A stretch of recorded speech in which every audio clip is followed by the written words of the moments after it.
우리 하나님께서 주시는 하나님 말씀은 마태복음 5장 파악부터 잘못했네요. 21절에서 26절까지 말씀입니다.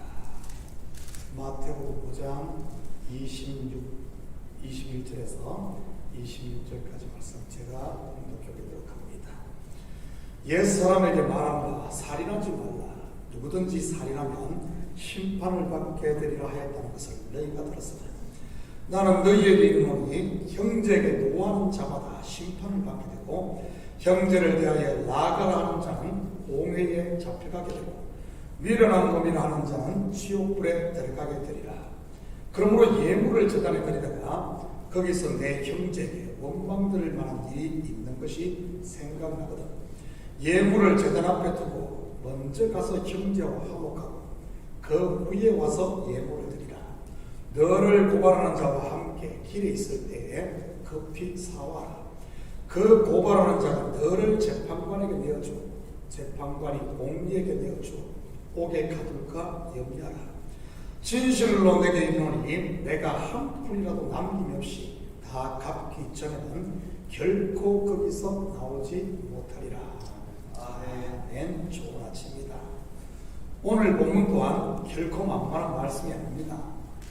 나는 사람을 죽인 적이 없고 앞으로도 사람 죽일 일은 없으니 나와는 상관없는 말씀이 아니라는 말입니다. 산상수는 단순한 사람 사이의 윤리를 가르치는 것이 아닌 복음을 선포했음을 항상 잊어서는 안 된다는 말입니다. 그렇다면 오늘 본문 속에 담긴 복음이 무엇인지 같이 공부해 보도록 하겠습니다. 21절, 22절입니다. 옛 사람에게 말한다. 살인하지 말라. 누구든지 살인하면 심판을 받게 되리라 하였다는 것을 너희가 들었으나 나는 너희에게 이르노니 형제에게 노하는 자마다 심판을 받게 되고 형제를 대하여 나아가라 하는 자는 공회에 잡혀가게 되고 미련한 놈이라 하는 자는 지옥불에 들어가게 되리라. 여러분, 살인하지 말라는 말씀 10계명의 몇 번째 계명입니까? 6번째 계명입니다. 여기서 살인으로 번역된 헬라어 포뉴스에서는 사람이나 짐승을 반복적으로 죽이거나 도륙한다 할 때 쓴 단어로서 일종의 제사 용어입니다. 다시 말해 여기서 말하는 살인하지 말라는 말은 단순히 일반 법률적 용어가 아니라는 말입니다. 이것이 왜 중요한가 하면 이 단어의 의미를 정확히 알지 못하면 본문의 의미를 전혀 이해할 수 없기 때문인 것입니다. 우리는 이러한 사실을 최초의 살인이 일어난 현장을 통해서도 알 수 있습니다. 그 장면 한번 볼까요? 창세기 4장 3절에서 5절입니다. 세월이 지난 후에 가인은 땅의 소산으로 제물을 삼아 여호와께 드렸고 아벨은 자기의 양의 첫 새끼와 그 기름으로 드렸더니 여호와께서 아벨과 그의 제물은 받으셨으나 가인과 그의 제물은 받지 아니하신지라. 가인이 몹시 분하여 안색이 변하니. 최초 살인의 배경 또는 원인이 무엇입니까? 바로 제사였던 것입니다. 그렇다면 왜 하나님께서 가인의 제물을 받지 않았습니까? 여러분, 가인이 드린 제물이 뭐죠?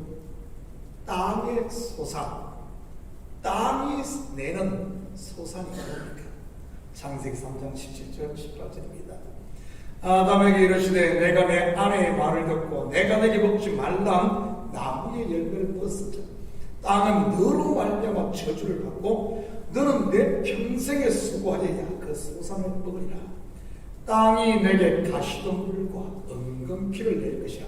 내가 먹을 것은 밭의 채소이다. 땅이 내는 소산, 저주와 심판의 결과물, 가시덤불과 은금피라는 말입니다. 물론 이것은 율법을 상징하는 것입니다. 결국 가인이 드린 제물, 곧 제사는 율법 제사였다는 말입니다. 여러분, 반복적으로 드리는 율법 제사 하나님이 기뻐하실까요? 기뻐하지 않는 것입니다. 반면 아벨이 드린 제물은 양의 첫 새끼와 기름. 여러분 누구를 상징합니까? 6월절 어린 양과 천열매, 그리고 성령의 기름, 누구죠? 예수 그리스도인 것입니다.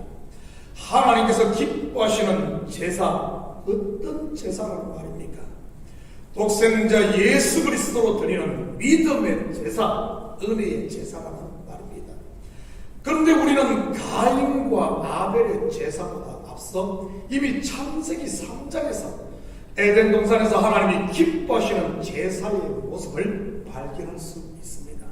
여러분, 제사의 목적이 뭐죠? 제사입니다.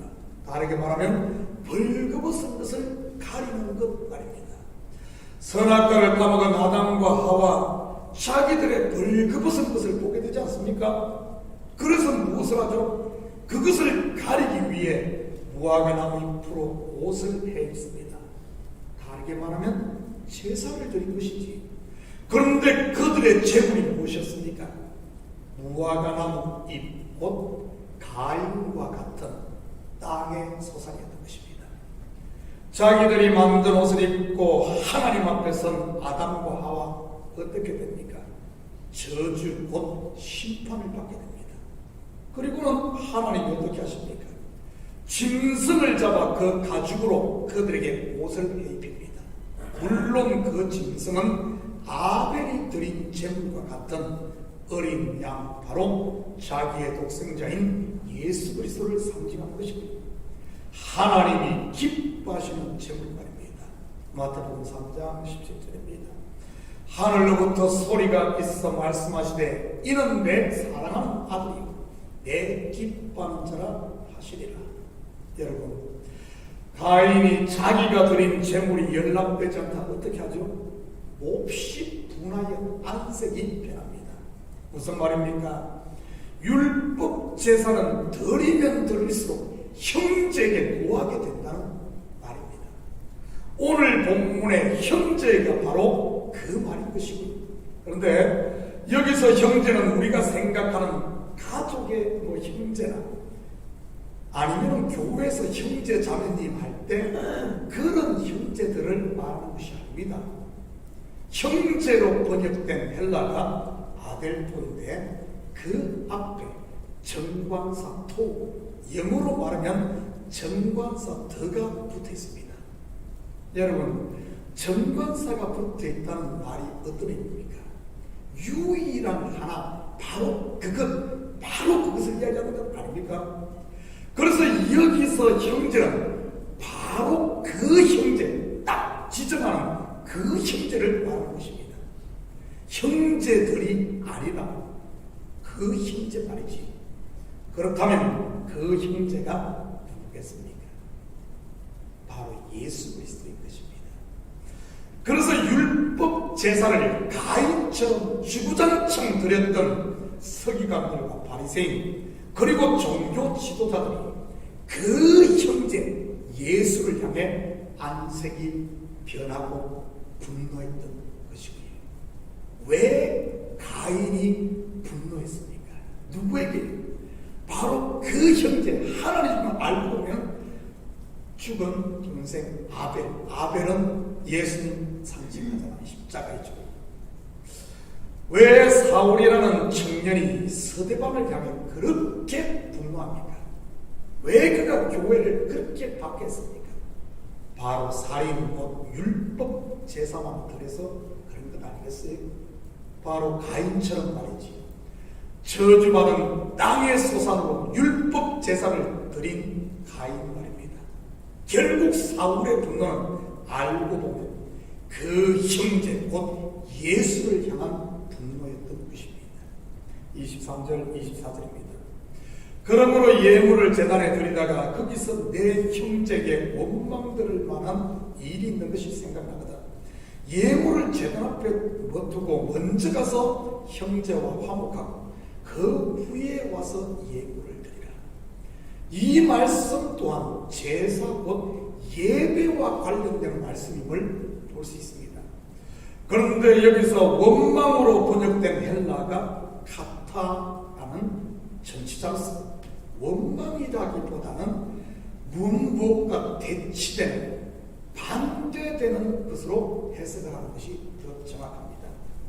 또한 내 형제에게 할 때 이 형제도 앞에서 공부했던 그 형제와 같은 정관사터가 있는 것이고요.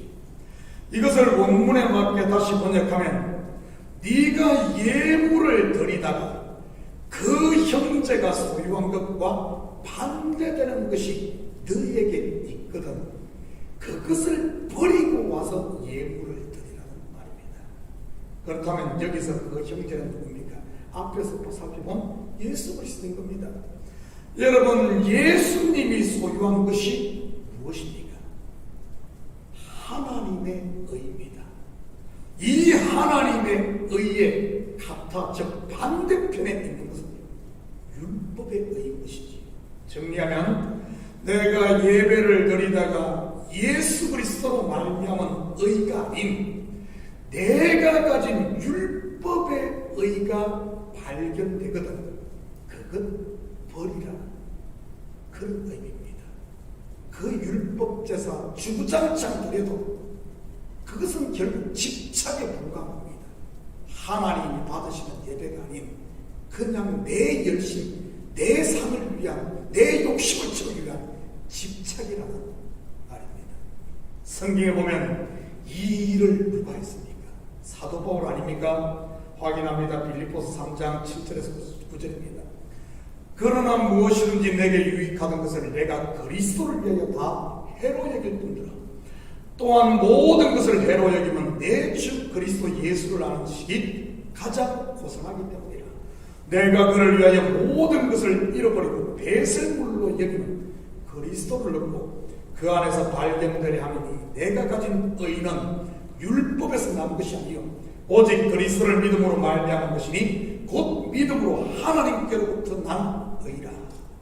여러분, 그럴 때 그 예물이 어떻게 된다는 말입니까?